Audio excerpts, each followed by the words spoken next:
Good morning. Thanks for joining us at everyhome.com. My name is Tony Alisay. I'm a realtor at Every Home. Today we're welcoming back Carl Scaramuza with Credit Blueprint.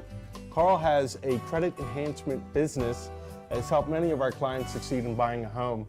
Today we have 5 key points that we'd like to help you with regard to your credit. The first being paying your bills on time. Very important, Tony. Paying your bills on time and setting those up with automatic debit from a checking account. One of the things I've learned from some clients that have had pristine credit is they all have one thing in common, is they set their accounts up on automatic debit. Comes out of their checking account automatically. They don't have to think about it. Excellent.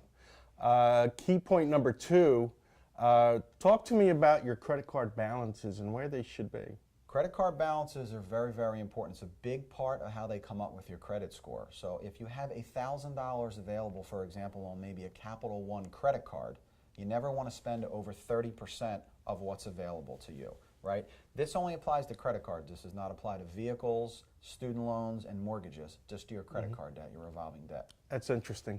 Now, I know that monitoring your credit is vital. How often should we be checking our credit?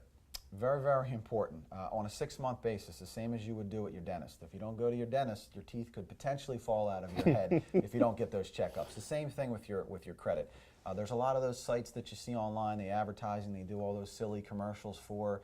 If you go on those sites, the content on them is very accurate, but I just wouldn't put a lot of stock in the actual credit scores. Okay.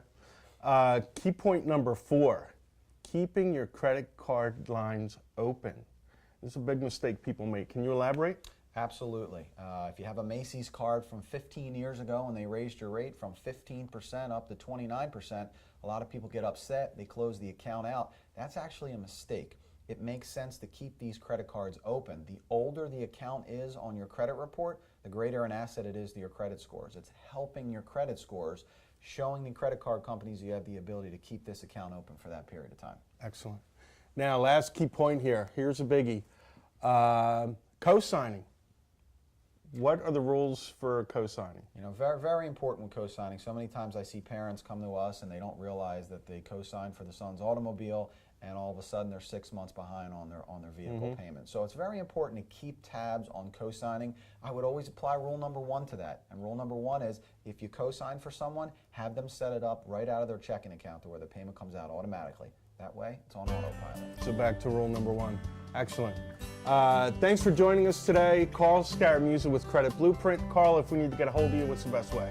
You can visit the website, www.creditblueprint.net, or you can contact our home office, 610-768-8048. Have a good day, folks.